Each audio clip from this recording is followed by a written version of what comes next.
Quand ma belle-fille a dit « c'est ridicule, vous ne faites que gêner », et que mon fils a détourné le regard en me demandant de quitter la table dans ma propre maison, quelque chose s'est brisé en moi. Ce n'était pas de la colère. Ce n'était pas une blessure immédiate.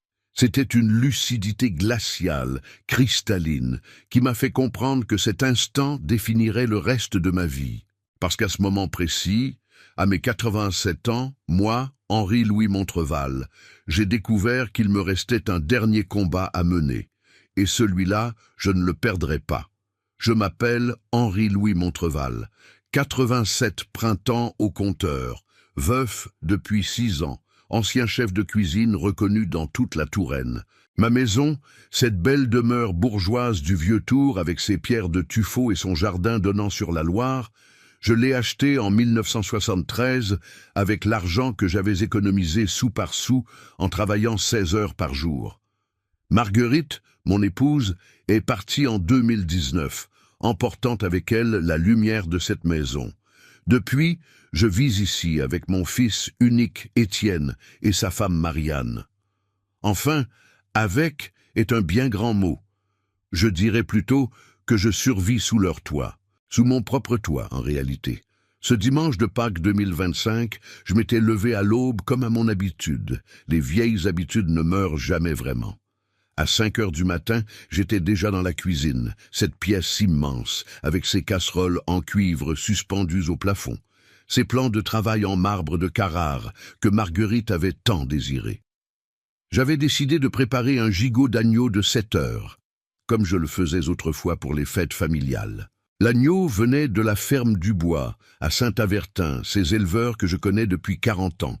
Je l'avais acheté avec mes propres deniers, en liquide, les 80 € que je garde toujours dans une enveloppe au fond de mon portefeuille. Je me souviens de chaque geste ce matin-là, piquer l'agneau d'éclats d'ail frais et de brins de romarin du jardin, préparer la marinade avec du vin blanc de Vouvray, celui que le petit-fils de mon ancien fournisseur me livre encore discrètement. Éplucher les pommes de terre nouvelles, ces grenailles que j'aime tant, celles qui fondent dans la bouche. Préparer les haricots verts du potager, ceux que je cultive moi-même dans le carré que Marianne voulait transformer en terrasse d'allée. Chaque mouvement était une prière silencieuse, un dialogue avec les fantômes de mes souvenirs. Marguerite qui me taquinait sur ma manie de goûter 3 fois la sauce. Les Pâques d'autrefois, quand Étienne était petit et qu'il me regardait cuisiner avec des étoiles dans les yeux. Le fumet qui se répandait dans la maison était magnifique. Cette odeur d'agneau confit, d'herbes aromatiques, de beurre doré. À 10 heures, Marianne est descendue en peignoir, les cheveux en bataille, son téléphone à la main comme une extension de son bras. Elle a froncé le nez. Qu'est-ce que c'est que cette odeur? On dirait une cantine d'hospice. Je n'ai rien répondu. J'ai continué à surveiller ma cuisson, à arroser délicatement mon gigot. Elle a soupiré bruyamment, s'est servi un café et est remontée en marmonnant quelque chose sur les vieux qui se croient encore utiles. Étienne est apparu vers 11 heures, en survêtement, les yeux gonflés de sommeil.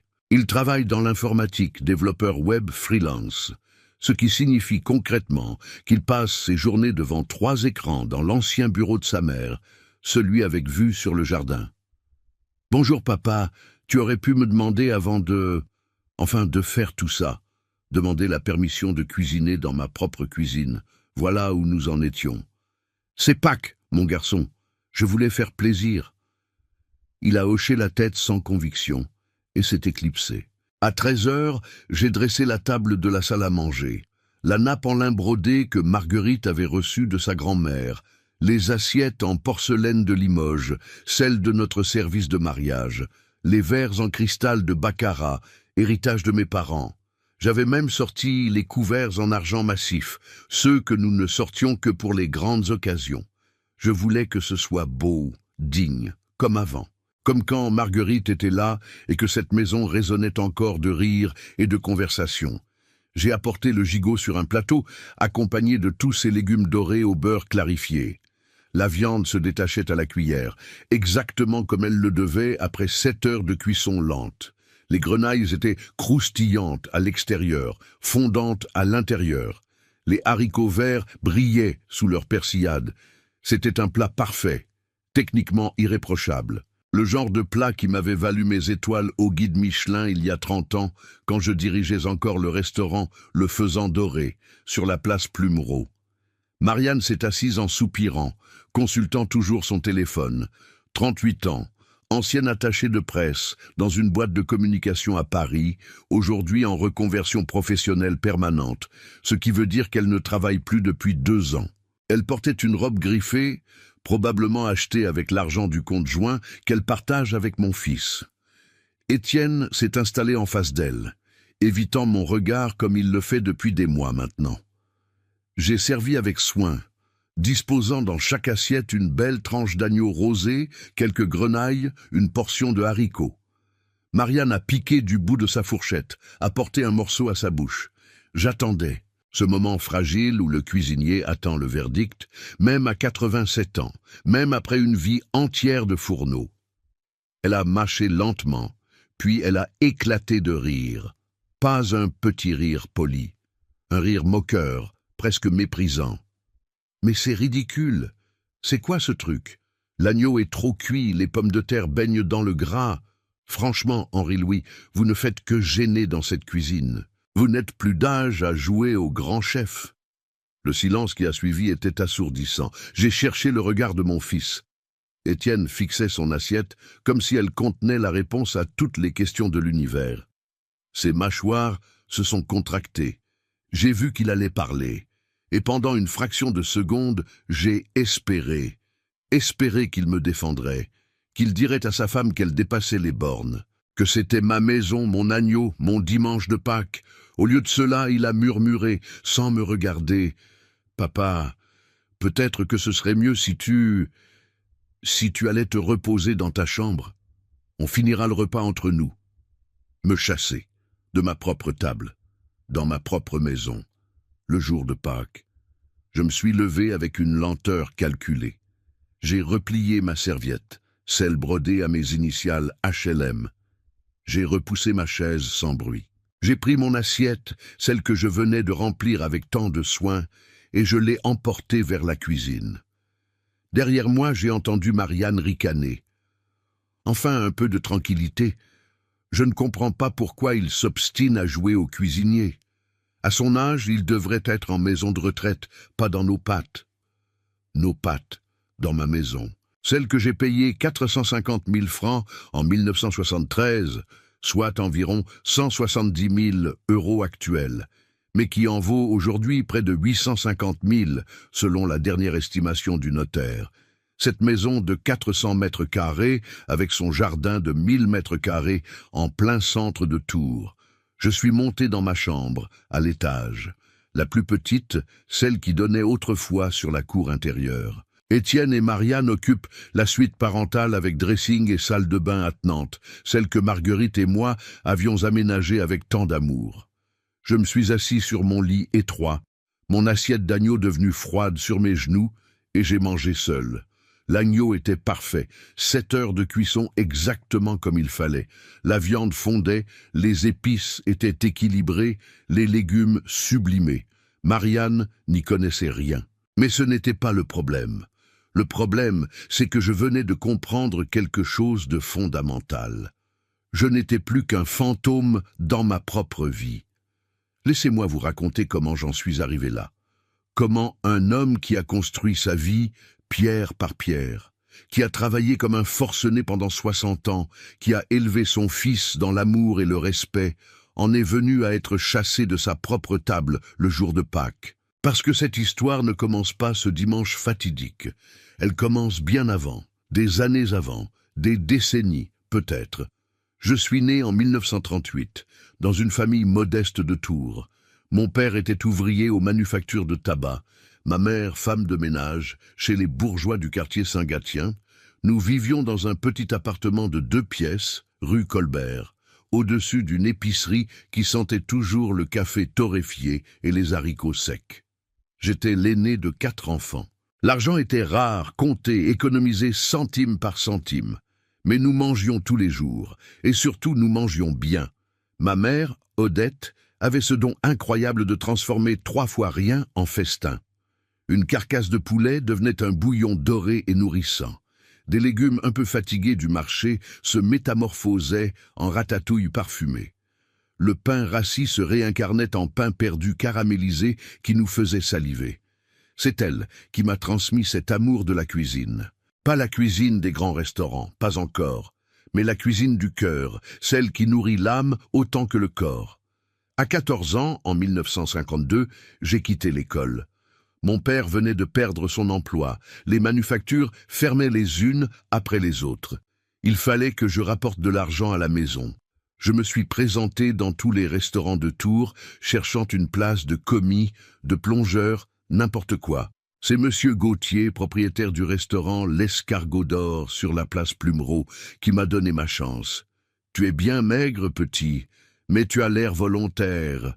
On verra ce que tu vaux. » J'ai commencé à éplucher des légumes, laver de la vaisselle, porter des caisses, 12 heures par jour, 6 jours par semaine, pour 8000 francs anciens par mois, soit environ 60 € actuels.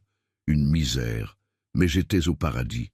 Parce qu'entre deux corvées, je regardais, j'observais, j'apprenais. Le chef de cuisine, Émile Rousseau, était un homme bourru, exigeant, perfectionniste jusqu'à la maniaquerie. Mais c'était un génie. Ses sauces étaient des poèmes liquides, ses viandes, fondantes à pleurer, ses desserts, des œuvres d'art comestibles. Il m'a pris sous son aile, sans vraiment me le dire. Il me laissait goûter, corriger mon palais. Il m'expliquait pourquoi telle cuisson plutôt que telle autre. Pourquoi ce vin dans la sauce et pas un autre? Henri Louis, la cuisine, c'est de la chimie et de l'amour. Si tu n'as pas les deux, tu n'auras rien. Pendant 7 ans, j'ai travaillé à l'Escargot d'Or, 7 ans à grimper les échelons. Commis, aide-cuisinier, cuisinier, puis second de cuisine. Je dormais dans une chambre de bonne au 6e étage, sans ascenseur, rue Bretonneau. 6 mètres carrés, un lit, une chaise, un évier. L'hiver, je voyais mon souffle se condenser. L'été, la chaleur était suffocante. Mais je m'en fichais. J'étais jeune, j'étais libre, et j'apprenais le plus beau métier du monde. C'est en 1959, à 21 ans, que j'ai rencontré Marguerite. Elle travaillait comme serveuse au restaurant. 19 ans, des yeux noisettes pétillants d'intelligence, un sourire qui illuminait la salle. Elle venait de la campagne tourangelle, de Montlouis-sur-Loire, fille de vigneron. Elle avait cette fraîcheur, cette authenticité que les filles de la ville avaient déjà perdue. Le coup de foudre n'existe que dans les romans, disait ma mère. Elle avait tort. Dès le premier jour où Marguerite est entrée dans la cuisine pour transmettre une commande, quelque chose s'est déclenché en moi. Sa façon de rire avec les clients, sa manière de porter les plats avec grâce. Son professionnalisme mêlé de chaleur humaine. Il m'a fallu 3 mois pour oser lui parler autrement que pour le service. Un soir de juin, après la fermeture, alors qu'elle comptait ses pourboires à une table, je me suis approché, le cœur battant comme un tambour. « Marguerite, j'aimerais vous inviter à prendre un verre, si vous voulez, quand vous aurez le temps, sans obligation. » Elle m'a regardé avec ce sourire en coin qui allait devenir ma boussole pour les 60 années suivantes. « Un verre ? Avec vous, Henri Louis, le monsieur qui rougit chaque fois que je rentre en cuisine ?» J'ai dû virer écarlate, effectivement. Elle a éclaté de rire, pas méchamment, avec tendresse. « D'accord, dimanche après-midi, si vous êtes libre. » Nous nous sommes mariés en 1961, à la mairie de Montlouis, puis à l'église Sainte-Radegonde de Tours. Une cérémonie modeste, 40 invités, un repas préparé par mes soins et ceux de mon mentor Émile.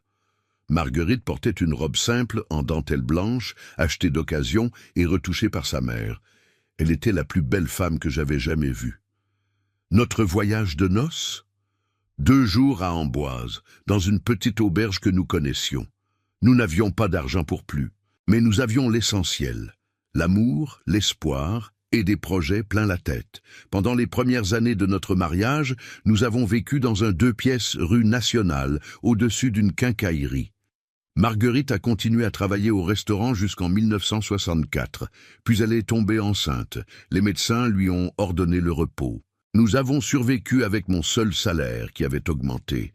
J'étais devenu chef de cuisine adjoint, 1200 francs par mois, soit environ 450 € actuels. Juste assez pour vivre décemment. pas assez pour économiser. Étienne est né le 12 mars 1965, un vendredi matin pluvieux. 7 heures de travail, 3,2 kg, des poumons qui fonctionnaient à merveille, si j'en crois ses cris. Je me souviens de ce moment où l'infirmière me l'a mis dans les bras, ce petit être rouge et fripé qui était mon fils, mon héritier, mon futur. J'ai pleuré comme un gosse. Marguerite était épuisée, mais radieuse. Il a tes yeux, Henri-Louis, et mon caractère, j'espère. Les années qui ont suivi ont été difficiles mais heureuses. Marguerite s'occupait d'Étienne à plein temps. Moi, je travaillais comme un damné. En 1967, Émile Rousseau a pris sa retraite. J'ai postulé pour le poste de chef de cuisine. Contre toute attente, M. Gauthier m'a choisi. À 29 ans, j'étais chef d'un restaurant étoilé au guide Michelin. La pression était immense. Maintenir l'étoile, innover sans trahir l'héritage d'Émile, former une équipe, gérer les fournisseurs, les stocks, les coûts. Je rentrais rarement avant minuit, repartais à 6 heures du matin.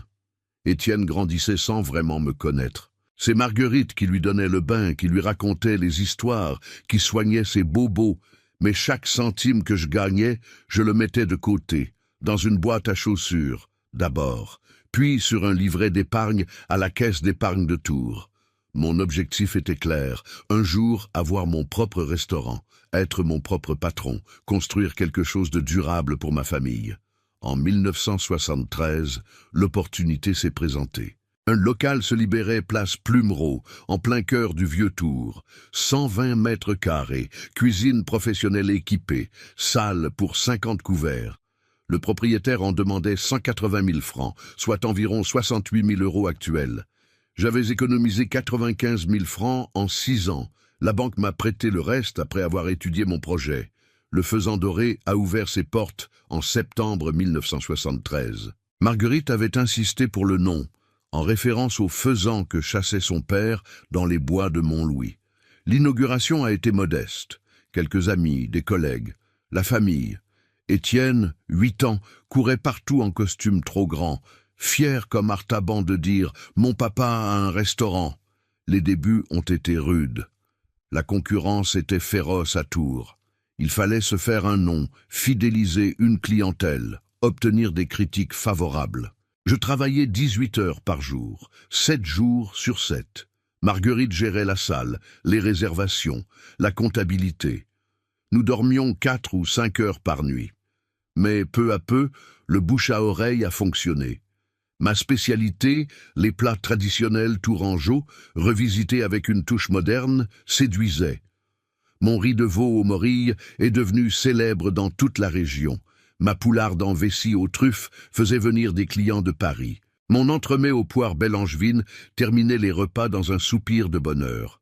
En 1976, un inspecteur du guide Michelin est venu. Incognito, évidemment. Il a commandé le menu dégustation, 7 plats, accords mets et vins. Je me suis surpassé ce soir-là, sans même savoir que mon avenir se jouait. 2 mois plus tard, la nouvelle est tombée. Le Faisan Doré recevait sa première étoile. J'avais 38 ans. J'ai pleuré en lisant la lettre. Marguerite aussi. Étienne, 11 ans, ne comprenait pas vraiment l'ampleur de la chose, mais il voyait nos larmes de joie, et il riait avec nous. Cette étoile a changé notre vie. Les réservations ont explosé. Les prix ont augmenté. Les revenus aussi. En 2 ans, j'ai remboursé intégralement l'emprunt bancaire. J'ai pu embaucher plus de personnel, investir dans du matériel de meilleure qualité, acheter directement aux meilleurs producteurs. Et surtout, en 1978, j'ai pu acheter cette maison, celle où je vis encore aujourd'hui, celle d'où mon fils voulait m'expulser. C'était une demeure bourgeoise du 19e siècle, propriété d'un médecin à la retraite qui partait vivre dans le Midi. 400 mètres carrés habitables, 6 chambres, 3 salles de bain, un immense salon avec cheminée en marbre, une salle à manger pouvant accueillir 20 personnes, une cuisine de rêve. Et ce jardin, 1000 mètres carrés de verdure dominant la Loire, avec des tilleuls centenaires, un vieux puits, une serre en fer forgé. Le prix, 450 000 francs, soit environ 170 000 € actuels. une fortune. Mais j'avais économisé. Et surtout, j'avais confiance en l'avenir. Marguerite est tombée amoureuse de cette maison dès la première visite. Elle courait d'une pièce à l'autre comme une enfant, imaginant déjà la décoration, les aménagements, les réceptions que nous pourrions organiser. Étienne, 13 ans, était fasciné par le jardin, déjà en train de planifier où il construirait sa cabane. « On la prend, Henri-Louis » m'a demandé Marguerite, les yeux brillants. « On la prend, ma chérie. » Nous avons emménagé en juin 1978. Ce furent les plus belles années de notre vie. Le restaurant tournait à plein régime, la maison était notre havre de paix. Étienne grandissait bien. Il était bon élève, travailleur, respectueux, un peu timide peut-être, un peu trop dans sa bulle, mais gentil, fondamentalement gentil. Les dimanches, notre seul jour de fermeture, nous organisions des déjeuners familiaux. Les parents de Marguerite venaient de Montlouis. Ma mère, veuve depuis peu, venait avec mes frères et sœurs. Nous étions parfois 15, 20 autour de la grande table. Je cuisinais pour le plaisir, pas pour la critique. Des plats simples, généreux, qui sentaient bon l'enfance et le terroir. Étienne aidait en cuisine, maladroitement mais avec enthousiasme. Il voulait être chef cuisinier comme papa. Il me posait 1000 questions sur les techniques, les ingrédients, les combinaisons. Je lui apprenais patiemment, heureux de transmettre mon savoir. « Papa, pourquoi tu mets du vin blanc dans la sauce et pas du rouge ?»« Parce que le blanc ne masque pas le goût délicat du poisson, mon garçon.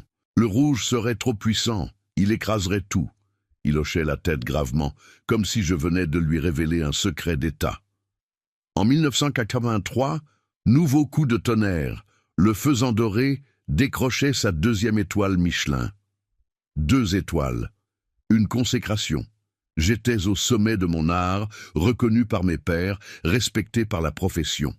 Les grands chefs venaient dîner chez moi, Paul Bocuse, les frères Trois-Gros, Michel Guérard, des ministres, des artistes, des industriels réservaient des mois à l'avance. Les revenus suivaient. Entre le restaurant et les investissements que je commençais à faire sur les conseils avisés de Maître Beaumont, mon notaire devenu ami, le patrimoine se constituait. Mais nous restions simples. Marguerite conduisait une Peugeot 305 d'occasion. Je portais les mêmes costumes depuis 10 ans.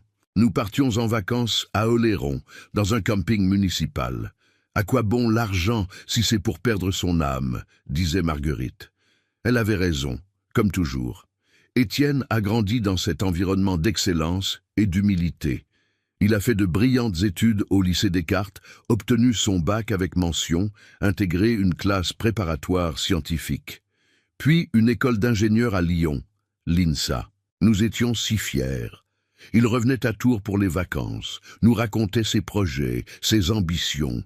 Il voulait travailler dans l'informatique, un domaine d'avenir, disait-il. Plus de cuisine, finalement. La passion de ses 13 ans s'était éteinte. J'en ai été un peu déçu, je l'avoue, mais un père doit respecter les choix de son fils. En 1998, à 60 ans, j'ai pris une décision difficile. Vendre le Faisan Doré. J'avais donné 38 ans de ma vie à ce restaurant. 38 ans de passion, de sueur, de sacrifice. Mais mon corps commençait à fatiguer. Les stations debout de 15 heures me brisaient le dos. La chaleur des fourneaux m'épuisait. Et surtout, je voulais profiter de Marguerite, de notre maison, de notre jardin avant qu'il ne soit trop tard. Un groupe hôtelier parisien m'a fait une offre généreuse, 2,3 millions de francs, soit environ 350 000 €. J'ai accepté, à condition qu'ils gardent le nom, l'esprit et surtout mon équipe. Ils ont tout promis. Ils n'ont tenu aucune de leurs promesses. 2 ans plus tard, le Faisan Doré fermait, transformé en bar à tapas branchés. Mon héritage culinaire était balayé. Ça m'a brisé le cœur. Mais j'avais l'argent de la vente.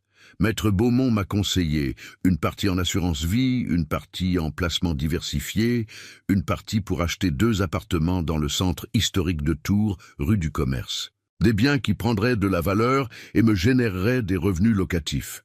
En parallèle, ma pension de retraite de chef d'entreprise s'est révélée confortable, 2 850 € net par mois.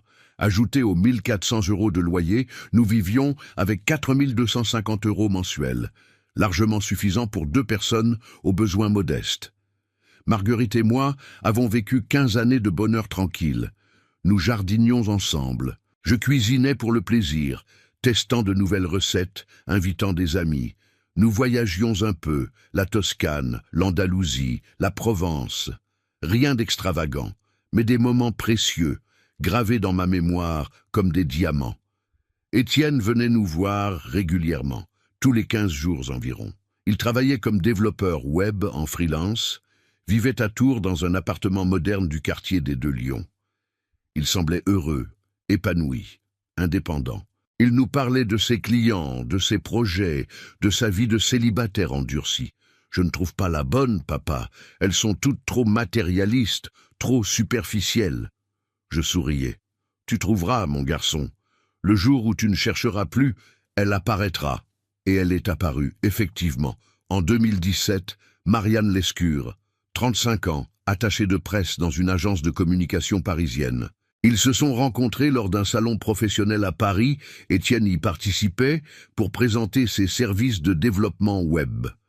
Le coup de foudre, selon Étienne. 6 mois plus tard, en décembre 2017, ils se mariaient. Une cérémonie rapide à la mairie de Tours, pas d'église, pas de grande réception.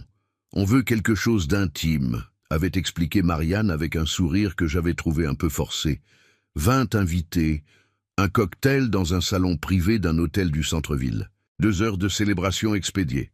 Marguerite m'avait glissé à l'oreille. « Cette fille ne me revient pas, Henri-Louis. Elle regarde notre maison comme un promoteur regarde un terrain à bâtir. » Voyons, ma chérie, ne sois pas si dure. Étienne l'aime, c'est l'essentiel. L'amour rend aveugle, et ton fils a toujours été un peu naïf. Marguerite avait raison, comme toujours. Les premiers mois, Marianne a joué le jeu. Souriante, prévenante, intéressée par nos vies. Elle posait beaucoup de questions. Sur le restaurant, sur mes années de gloire, sur la maison. Toujours la maison. Sa valeur, son entretien, sa superficie. Cette demeure est magnifique, Henri-Louis. Ça doit valoir une fortune aujourd'hui, non? Avec le marché immobilier qui flambe, je restais évasif. C'est notre maison, Marianne, pas un investissement. Puis, Marguerite est tombée malade. Mars 2018. Cancer du pancréas diagnostiqué à un stade avancé. Stade 4. Les médecins ont été honnêtes. 6 mois à 1 an d'espérance de vie. Chimiothérapie palliative, soins de confort, préparation à l'inévitable. Le monde s'est effondré. Marguerite, mon épouse, ma complice, mon amour de 60 ans, allait mourir. Et je ne pouvais rien faire. Juste la tenir, la soutenir, l'accompagner dans cette dernière épreuve. Étienne est venu souvent au début. Il pleurait en voyant sa mère s'affaiblir, maigrir, perdre ses cheveux. Marianne l'accompagnait parfois, mais elle restait toujours en retrait, mal à l'aise, consultant son téléphone dans la salle d'attente de l'hôpital. « Je ne supporte pas les hôpitaux », expliquait-elle. Puis les visites se sont espacées. Un client urgent, un projet qui ne pouvait attendre, Marianne qui n'allait pas bien, toujours une excuse. Marguerite s'en est rendue compte. Étienne a changé depuis qu'il est avec elle. Il est devenu distant, préoccupé, comme s'il calculait constamment quelque chose. Il est amoureux, ma chérie, ça rend égoïste parfois. Non, Henri-Louis, ce n'est pas de l'égoïsme amoureux, c'est autre chose. Fais attention à toi quand je ne serai plus là. Protège-toi, protège notre patrimoine. Ne dis pas ça, tu vas guérir. Non, mon amour, je ne vais pas guérir, et tu le sais. Promets-moi de faire attention. J'ai promis, la gorge serrée.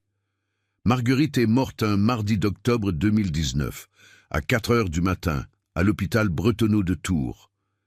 J'étais seul à son chevet. Je lui tenais la main.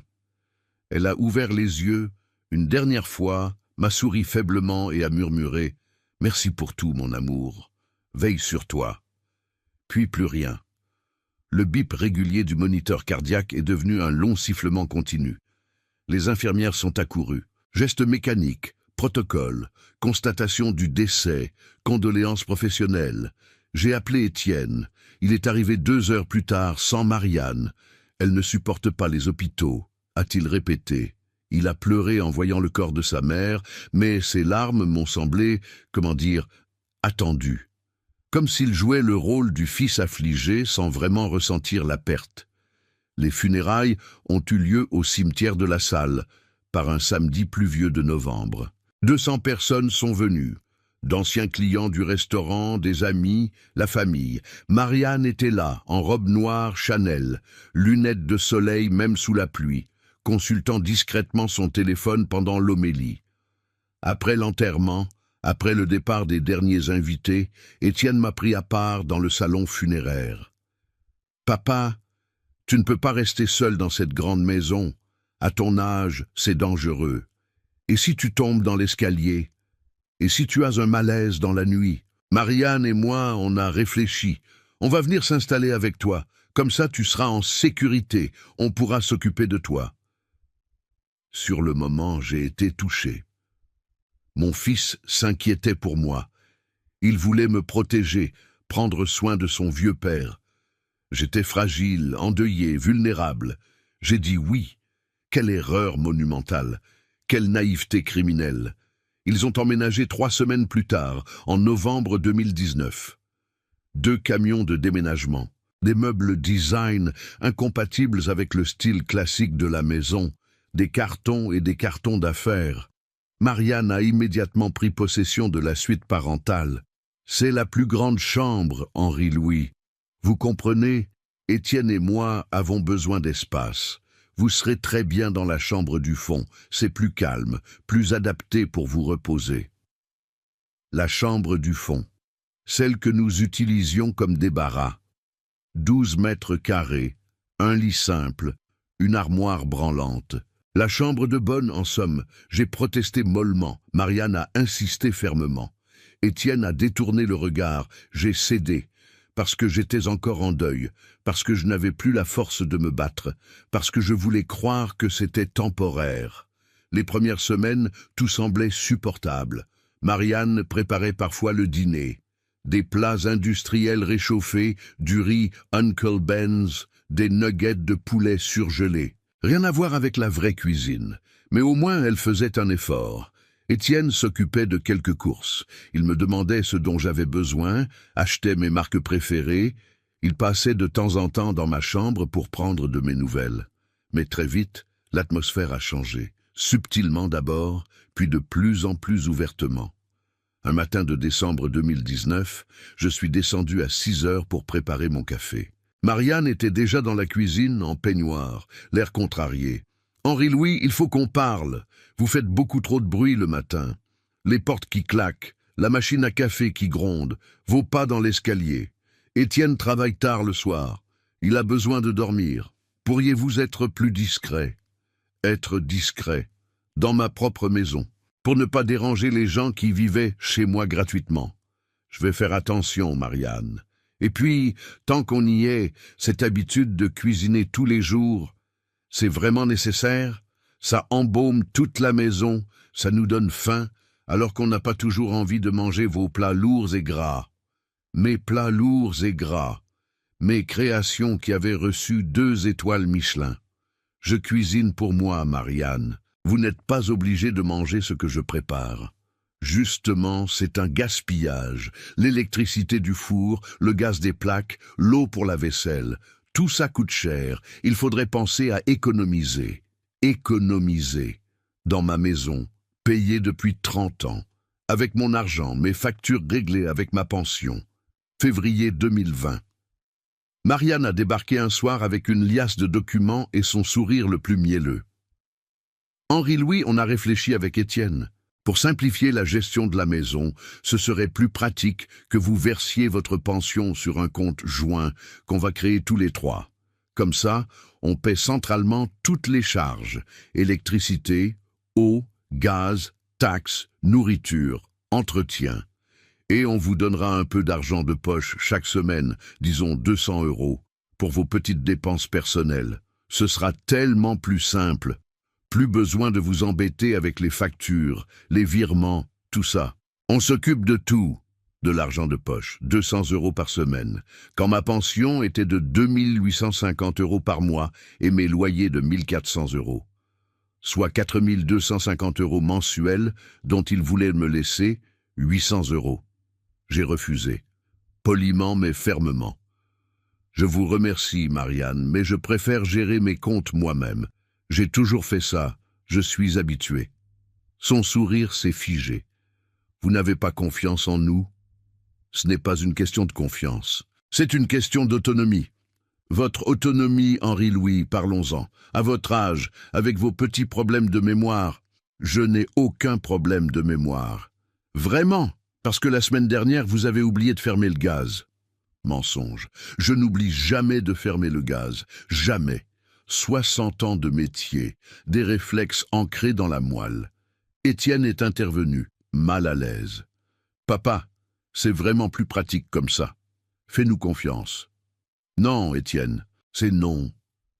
Marianne est sortie de la cuisine en claquant la porte. Étienne m'a regardé avec ce mélange de reproches et de résignation qui allait devenir sa marque de fabrique. Les jours suivants, l'ambiance s'est glacée. Marianne ne me parlait plus. Étienne évitait mon regard. Ils s'enfermèrent dans leur chambre, chuchotant des conversations que je n'entendais pas, mais dont je devinais la teneur. Mars 2020, premier confinement dû au Covid-19. Nous nous sommes retrouvés bloqués ensemble dans la maison, 24 heures sur 24, 7 jours sur 7. Pendant 2 mois, ce fut un enfer. Marianne m'interdisait l'accès au salon. C'est notre espace de télétravail, Henri-Louis. Vous avez votre chambre. Le jardin aussi était devenu leur territoire. On fait du yoga, on a besoin de concentration. Je me retrouvais confiné dans ma chambre minuscule, comme un prisonnier dans sa cellule. Je descendais pour cuisiner, rapidement, entre 2 de leurs visioconférences. Je mangeais seul, dans la cuisine, debout parfois. Un jour, j'ai osé m'installer au salon pour regarder les informations. Marianne est entrée, a éteint la télévision sans un mot et m'a regardé fixement jusqu'à ce que je me lève et parte. Mai 2020, déconfinement. Mais rien n'est revenu à la normale. Un matin, je suis descendu et j'ai trouvé des cartons dans l'entrée. Des cartons contenant mes affaires, mes livres de cuisine, mes photos de famille, mes souvenirs du restaurant. « Qu'est-ce que c'est ?» ai-je demandé à Marianne. « On réorganise les espaces, Henri-Louis. Votre chambre était encombrée. Ce n'est pas sain à votre âge. On a fait du tri. Les choses utiles sont dans les cartons. Le reste, on l'a jeté. » Jeté. Dans les containers à l'extérieur. Le camion de collecte passe demain. Je me suis précipité dehors. 3 grands sacs poubelles noirs. Je les ai ouverts, le cœur battant. À l'intérieur, des photos de Marguerite et moi le jour de notre mariage. Le tablier de cuisine que portait Émile Rousseau, mon mentor, et qu'il m'avait offert le jour de mon départ. Les premières critiques du faisan doré, encadrées. Le diplôme de mes 2 étoiles Michelin. Des dizaines de livres de recettes annotés de ma main. Toute ma vie professionnelle. Jetée comme un déchet. J'ai tout récupéré, tremblant de rage et de chagrin. J'ai remonté les sacs dans ma chambre. Marianne m'a regardé faire avec un sourire narquois. Vous voyez, Henri-Louis, c'est exactement ce que je disais. Vous accumulez. À votre âge, il faut savoir lâcher prise, se détacher du matériel. Se détacher de mes souvenirs, de ma vie, de mon identité. C'est là, je crois, que quelque chose s'est brisé définitivement en moi, ou plutôt que quelque chose s'est réveillé. Une lucidité froide, une détermination que je croyais éteinte. Il ne me respectait pas, il ne m'aimait pas. Il me tolérait en attendant que je meure pour hériter, et il était temps que je réagisse. Juin 2020, j'ai commencé à observer, vraiment observer, leurs habitudes, leurs conversations, leurs gestes. Je notais mentalement, dans un petit carnet que je gardais caché sous mon matelas. J'ai remarqué que Marianne recevait des colis presque tous les jours, des vêtements de luxe, marques haut de gamme, Hermès, Louis Vuitton, Chanel. Des centaines, parfois des milliers d'euros par commande. J'ai remarqué qu'Étienne consultait souvent des sites de paris sportifs sur son ordinateur. J'ai remarqué qu'il sortait dîner au restaurant 2, 3 fois par semaine. Des établissements gastronomiques, 150, 200 € par soirée. D'où venait l'argent? Étienne gagnait correctement sa vie, certes, mais pas assez pour ce train de vie. Marianne ne travaillait plus depuis son arrivée à Tours, officiellement en reconversion professionnelle. Juillet 2020, j'ai trouvé la réponse par hasard. En rangeant le courrier sur le buffet de l'entrée, une enveloppe est tombée. Une lettre de la caisse d'épargne, adressée à Étienne, ouverte. Je n'aurais pas dû la lire, mais je l'ai fait. C'était un relevé de compte. Un compte épargne que Marguerite avait ouvert au nom d'Étienne en 1990 pour ses 25 ans, et sur lequel nous versions régulièrement de l'argent. Un compte dont j'étais co-titulaire, que je consultais rarement. Solde au 1er janvier 2020, 38 750 €. Solde au 1er juillet 2020, 7 200 €. 31 000 €, disparus en 6 mois. J'ai vérifié les mouvements. Des retraits réguliers. 5 000 ici, 3 000 là, 2 000 ailleurs. Toujours en dessous du seuil de 10 000 € qui aurait déclenché un signalement automatique. Étienne avait vidé le compte, sans me demander, sans me prévenir. C'était son compte, certes, mais j'étais co-titulaire. Et surtout, c'était l'argent que sa mère et moi avions mis de côté pour lui, pour son avenir, pour un projet important. Pas pour financer les caprices de Marianne et ses paris perdants. J'ai confronté Étienne le soir même. Ce compte épargne, tu l'as vidé. Il a pâli. Papa, j'en avais besoin. Des investissements professionnels, du matériel informatique. 31 000 € de matériel informatique et des formations pour me perfectionner. Mensonge. Je le voyais dans ses yeux, dans sa façon de bafouiller. C'est pour Marianne, pour ses vêtements, pour vos restaurants. Non, enfin, papa, on a le droit de profiter un peu de la vie, non? Cet argent, il était à moi de toute façon.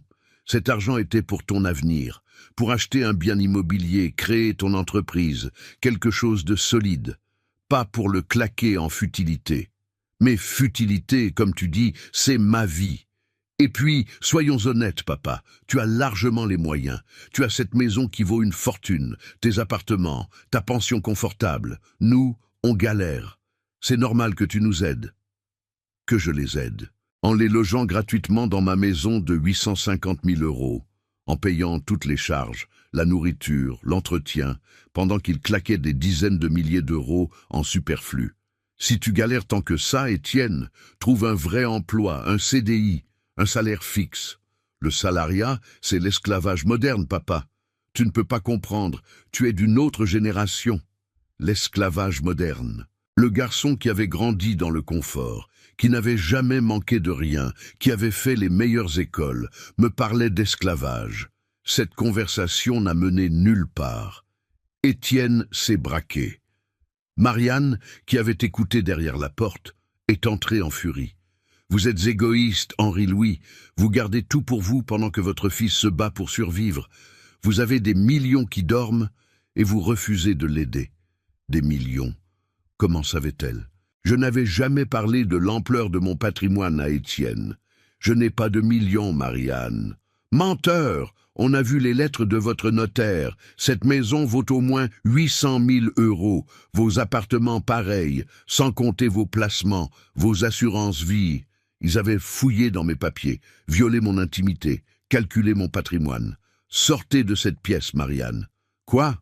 J'ai dit, sortez. Cette conversation ne vous concerne pas. Tout ce qui touche à l'argent dans cette famille me concerne.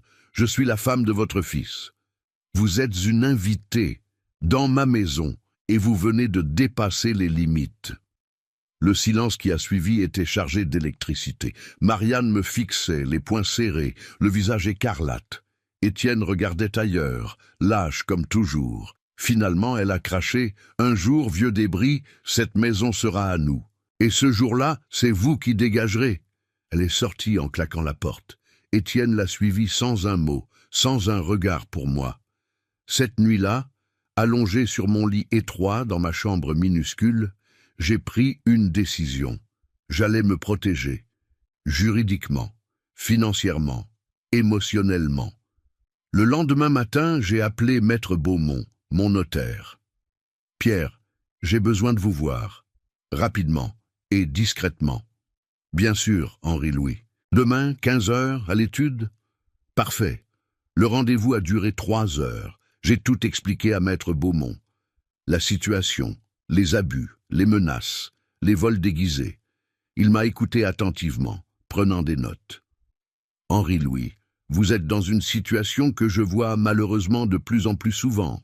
Des enfants qui profitent de leurs parents âgés, qui les dépouillent progressivement. Il faut agir, et vite. » « Que me conseillez-vous ? » ?»« Plusieurs choses. D'abord, sécurisez votre patrimoine. Créez une SCI pour les appartements, vous seul, comme gérant. Modifiez les bénéficiaires de votre assurance vie. Rédigez un nouveau testament, parfaitement blindé. Ensuite, documentez tous les abus. Photos, enregistrements si possible, témoignages. Construire un dossier juridique solide. Et pour la maison, c'est plus délicat. Tant qu'Étienne vit ici, vous ne pouvez pas l'expulser facilement. C'est votre fils. Par contre, vous pouvez prendre des mesures préventives. Une donation avec réserve d'usufruit à une fondation, par exemple. Comme ça, à votre mort, la maison n'ira pas à Étienne, mais à l'organisme que vous aurez choisi. Et surtout, faites-vous établir un certificat médical complet attestant de votre pleine capacité mentale. Parce que si j'ai bien compris, il pourrait essayer de vous faire passer pour sénile. Exactement. Maître Beaumont avait tout compris.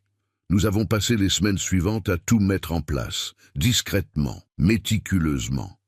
Chaque signature, chaque document, chaque démarche était une pierre de plus dans la forteresse que je construisais autour de ma dignité et de mon patrimoine. Parallèlement, j'ai consulté le docteur Girard, mon médecin depuis 30 ans. Je lui ai expliqué la situation. Il a été catégorique. « Henri-Louis, je vais vous faire passer tous les tests cognitifs existants. Mini mental state, test de l'horloge, évaluation gériatrique complète. Et je vous établirai un certificat médical détaillé, daté, signé, cacheté. Si quelqu'un essaie de vous faire passer pour incapable, ce document le ridiculisera. » Les tests ont duré 2 heures. Résultat, performance cognitive excellente pour mon âge, mémoire intacte, raisonnement logique parfait, capacité de jugement préservée. Vous êtes plus lucide que la moitié de mes patients de 50 ans, Henri-Louis, a souri le docteur Girard en me tendant le certificat. J'avais mes munitions. Restait à attendre le bon moment pour les utiliser. Ce moment est arrivé plus tôt que prévu. En juillet 2023, 2 ans après le début de mon observation. Cette nuit-là, je ne dormais pas. Insomnie, comme souvent. Je suis descendu vers 2 heures du matin pour me préparer une tisane. En passant devant le bureau d'Étienne, j'ai entendu des voix. Ils discutaient, croyant que je dormais profondément à l'étage. Je me suis arrêté. J'ai écouté. Et ce que j'ai entendu a confirmé mes pires craintes. « On ne peut pas continuer comme ça éternellement », disait Marianne avec cette voix agacée que je connaissais si bien. « Ton père va vivre jusqu'à 100 ans. Il est solide comme un roc. Pendant ce temps, on est coincé ici, à le supporter, à marcher sur des œufs. C'est insupportable. Je sais, ma chérie. Mais qu'est-ce que tu veux que je fasse? C'est mon père. Justement, c'est ton père et c'est toi son seul héritier. Cette maison vaut une fortune, les appartements aussi. Et il a certainement de l'épargne qu'on ne connaît pas. On pourrait avoir une vraie vie, Étienne, voyager, s'installer à Paris, je pourrais relancer ma carrière dans une vraie agence. Marianne, je ne vais quand même pas. Je ne te demande pas de le tuer, crétin. Je te demande de réfléchir intelligemment. Il y a des solutions légales. Une tutelle, par exemple, pour personnes vulnérables. On fait constater par un médecin qu'il n'est plus en état de gérer ses affaires. Difficultés cognitives, début d'Alzheimer, ce genre de choses. Ensuite, tu es nommé tuteur et tu gères tout. La maison, l'argent, les décisions. Il n'a pas Alzheimer, Marianne. Il est parfaitement lucide. C'est une question de présentation, mon chéri. Je connais un médecin, le docteur Renard, un ancien client de mon agence. Il est très arrangeant pour ce genre de démarche, quelques consultations bien orientées, un rapport médical circonstancié, et hop. Ensuite, on peut même envisager un placement en EHPAD. Il y en a un très correct à Saint-Cyr-sur-Loire, le Clos des Roses. 3200 € par mois, certes, mais avec sa pension et la vente d'un appartement, c'est largement finançable. Tu veux mettre mon père en maison de retraite? Je veux qu'on récupère notre vie. On a 48 et 38 ans, Étienne. On mérite de profiter. Cette maison devrait être à nous. Cet argent devrait nous servir maintenant, pas dans 10 ou 15 ans quand on sera trop vieux pour en profiter. Le silence qui a suivi a duré une éternité. J'attendais, j'espérais. Qu'Étienne refuse catégoriquement, qu'il défende son père, qu'il envoie promener sa femme et ses plans sordides. Mais la réponse est venue, faible, honteuse. Laisse-moi réfléchir. Pas non, pas jamais. Juste, laisse-moi réfléchir. Mon fils envisageait de me voler ma liberté, de me faire passer pour fou, de m'enfermer dans une institution. Pour l'argent. Je suis remonté dans ma chambre sans faire de bruit, ma tisane oubliée. Je me suis assis sur mon lit et je n'ai pas fermé l'œil de la nuit. Mais ce n'était pas de la tristesse que je ressentais, c'était une détermination glaciale. Le lendemain matin, j'ai pris rendez-vous avec Maître Fontaine, l'avocate spécialisée en droit des successions que m'avait recommandé Maître Beaumont. Je lui ai tout raconté. Monsieur Montreval, nous allons construire un dossier en béton. Mais j'ai besoin de preuves, des enregistrements, si possible. Comment? Je ne suis pas expert en technologie. C'est très simple. Il existe des petits enregistreurs vocaux numériques, discrets, efficaces.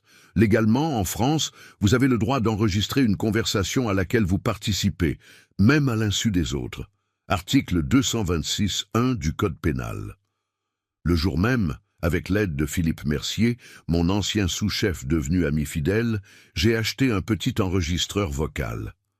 Minuscule. Je pouvais le garder dans la poche de ma veste sans que personne ne le remarque. Et j'ai commencé à documenter chaque humiliation, chaque manipulation, chaque tentative de me dépouiller. Septembre 2023. Marianne a voulu réorganiser ma chambre. Elle est entrée sans frapper, avec des sacs poubelles. « Henri-Louis, on va faire du tri.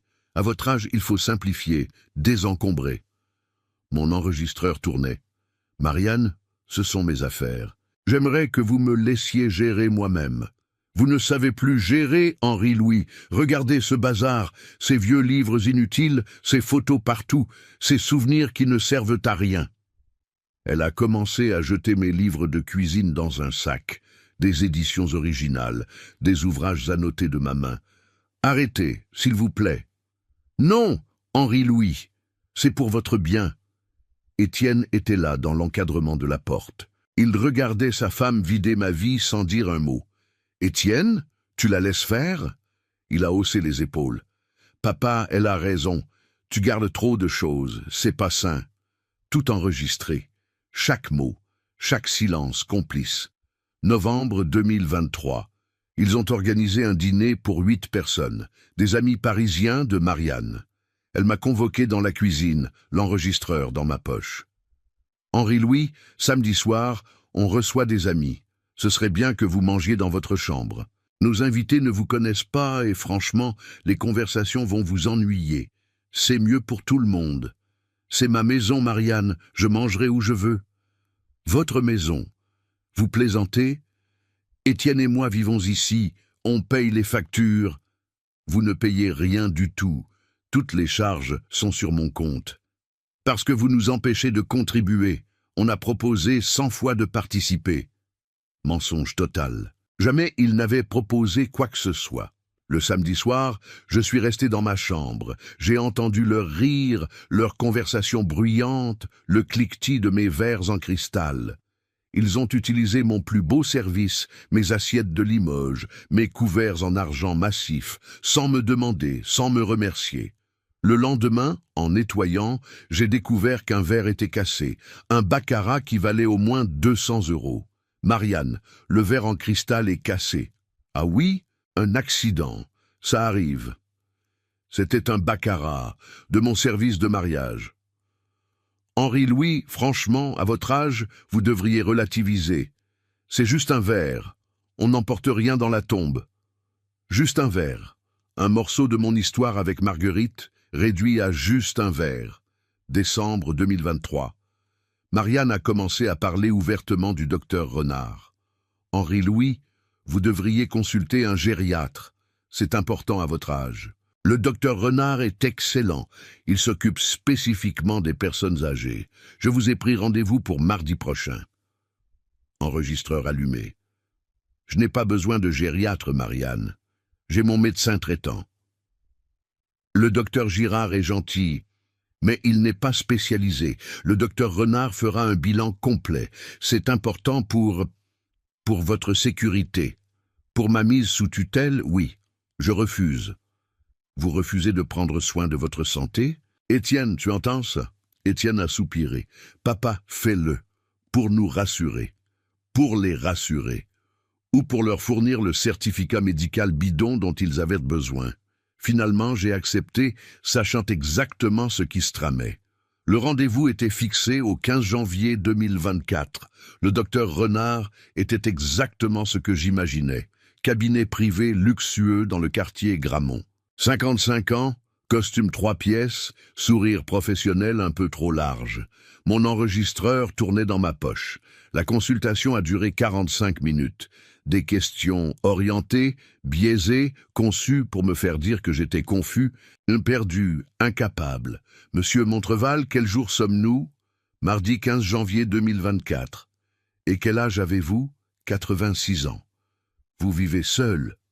Non, avec mon fils et ma belle-fille. Et qui gère vos comptes, vos factures?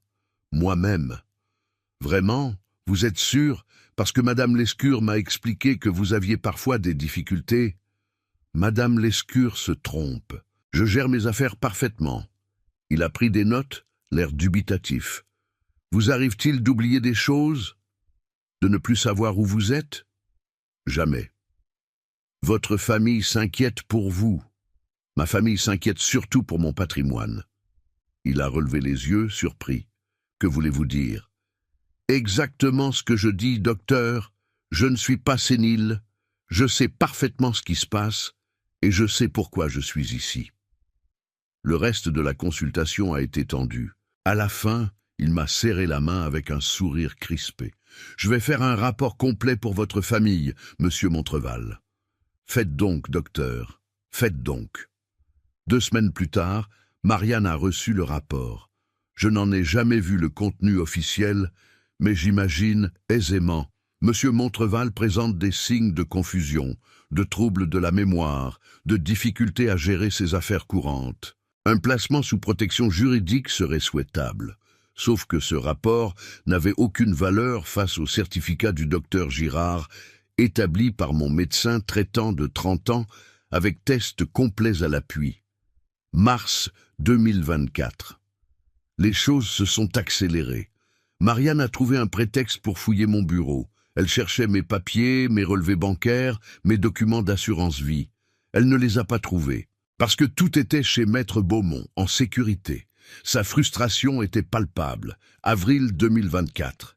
Étienne m'a annoncé qu'ils allaient rénover la maison. « Papa, cette maison est vieille. Il faut la moderniser pour qu'elle garde sa valeur. On va faire des travaux importants.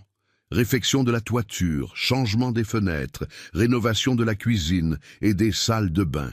Ça va coûter cher dans les 150 000 €, mais c'est un investissement. 150 000 € de travaux, dans ma maison, sans mon autorisation. Et qui va payer ces travaux? Ben, toi, papa, c'est ta maison. Justement, c'est ma maison, et je ne veux pas de travaux. Tu ne peux pas rester dans le passé, cette baraque tombe en ruine. Ma baraque était parfaitement entretenue. Toiture refaite en 2015, fenêtres changées en 2018. Cuisine et salle de bain rénovées en 2020. Non, Étienne, pas de travaux. On va les faire quand même, pour ton bien. Pour mon bien. Ou pour me déloger temporairement, me placer quelque part pendant les travaux et ne jamais me laisser revenir. C'est à ce moment-là, en avril 2024, que j'ai su qu'il était temps d'agir, que je ne pouvais plus attendre, qu'ils allaient passer à l'action et que je devais les devancer. J'ai convoqué une réunion avec maître Beaumont et maître Fontaine. Nous avons finalisé tous les documents. La donation avec réserve d'usufruit à la Fondation de France, le Nouveau Testament, les changements de bénéficiaires, la constitution du dossier juridique avec tous les enregistrements transcrits et certifiés. Tout était prêt. J'attendais juste le déclencheur. Le moment où il franchirait la ligne rouge une dernière fois. Ce moment est arrivé ce dimanche de Pâques 2025. Quand Marianne a ri de mon agneau, quand Étienne m'a demandé de quitter ma propre table, quand j'ai compris que je n'étais plus qu'un obstacle à éliminer. Le lendemain, lundi de Pâques, je me suis levé très tôt. J'ai enfilé mon plus beau costume, celui en laine grise que je portais aux grandes occasions du restaurant.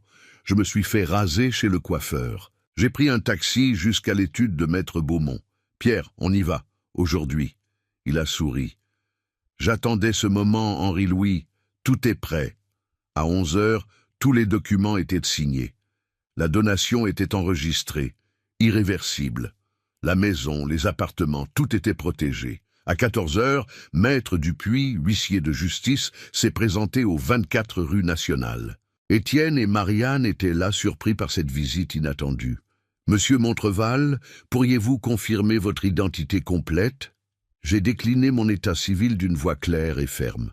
Étienne et Marianne me regardaient, interloqués. La suite, vous la connaissez.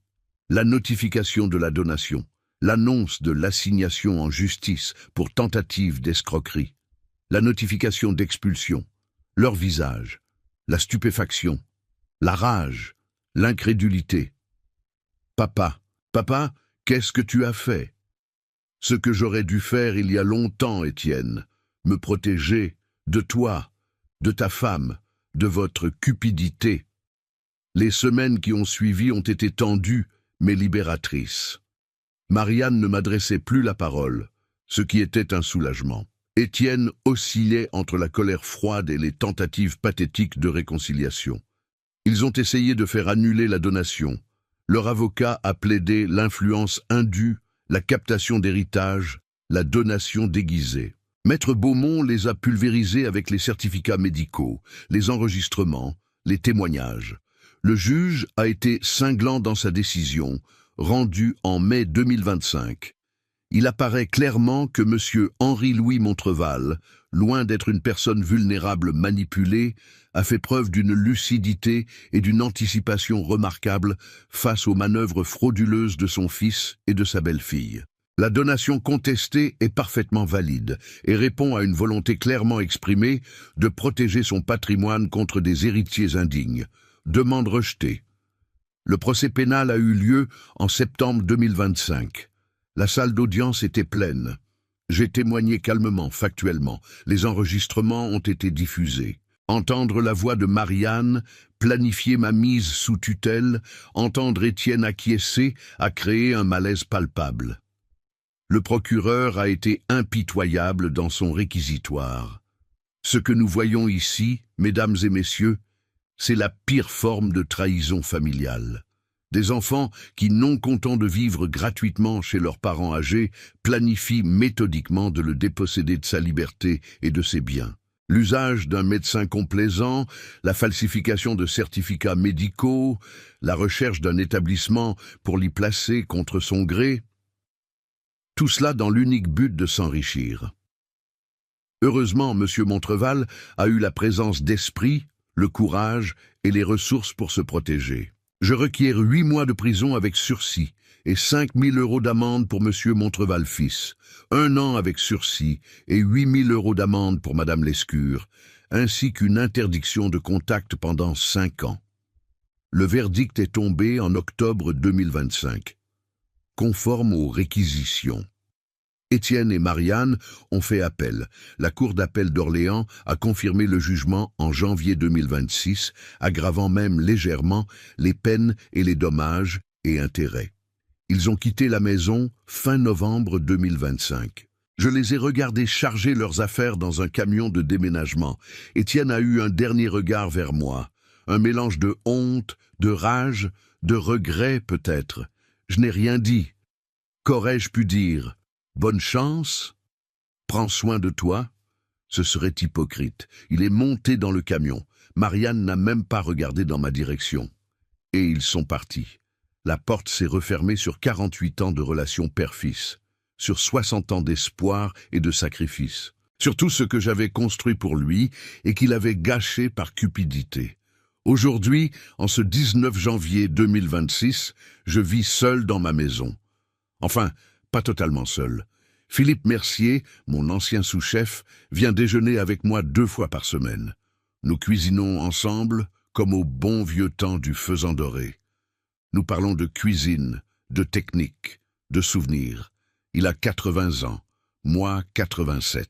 Nous sommes 2 vieux chefs qui refusent de lâcher leur passion. La semaine dernière, nous avons préparé une blanquette de veau.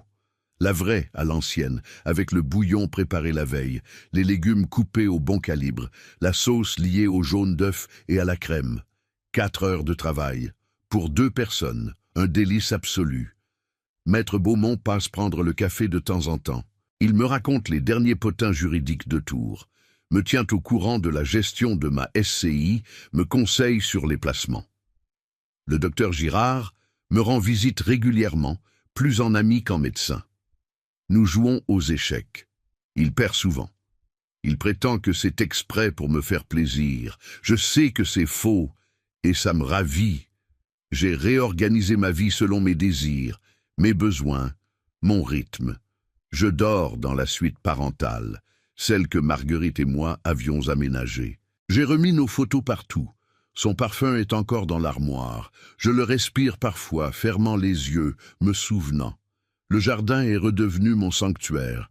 Je cultive mes légumes, mes herbes aromatiques, mes fraisiers.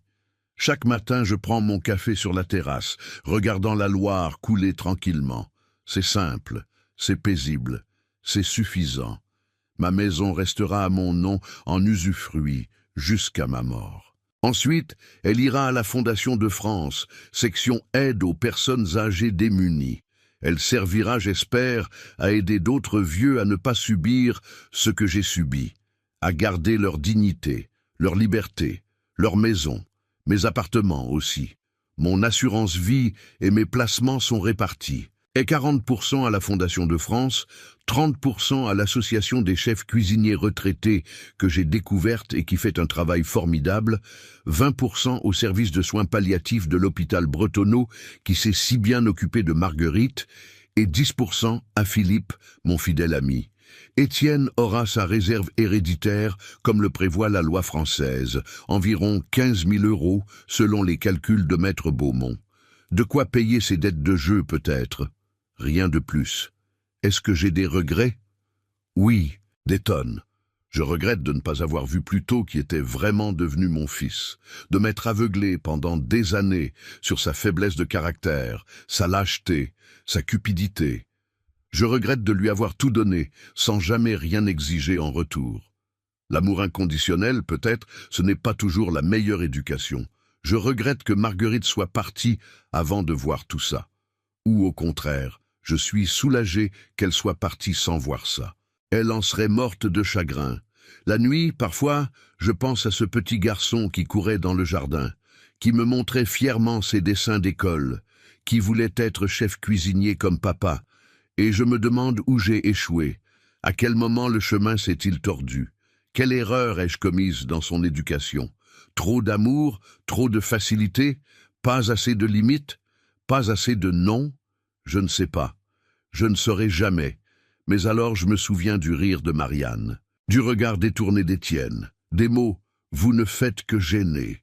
Et je sais que j'ai fait le bon choix, parce que certaines trahisons sont inexpiables, parce que certaines blessures ne guérissent jamais, parce que la dignité, à 87 ans, vaut tous les fils du monde.